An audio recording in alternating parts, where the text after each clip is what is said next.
6 touristes sont morts au Laos après avoir bu de l'alcool frelaté. Le 12 novembre, un groupe d'une douzaine de jeunes voyageurs passe la soirée à Vang Vieng, une ville au nord du Laos, réputée pour être une destination festive, prisée des backpackers. Après cette soirée, ils tombent tous malades et plusieurs doivent être hospitalisés en urgence le lendemain à Bangkok en Thaïlande. Right now our daughter remains in intensive care unit in critical condition. She's on life support. We'd just like to thank everyone from back home for all the support and love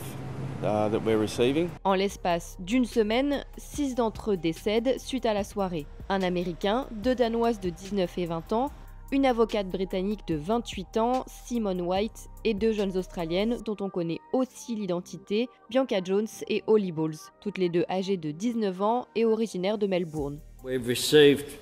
the very sad confirmation from the Department of Foreign Affairs and Trade that tragically Bianca Jones has lost her life. Our first thoughts in this moment are with her family and friends who are grieving a terrible and cruel loss. And I'm sure, as I do, the House sends love and strength, along with people all over the country, to the families of these 2 young Aussie girls who just headed off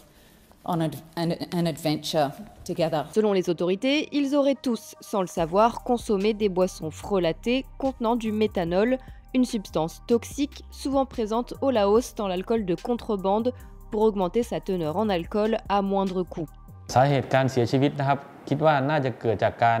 ดื่มแอลกอฮอล์เหล้าปลอมนะครับที่เราเรียกเหล้าปลอมนะครับก็คือมีสารเมทานอลนะครับซึ่งเป็นแอลกอฮอล์ที่ไม่สามารถกินดื่มได้นะครับเป็นสารพิษนะครับทำให้สมองบวมนะครับกดทับ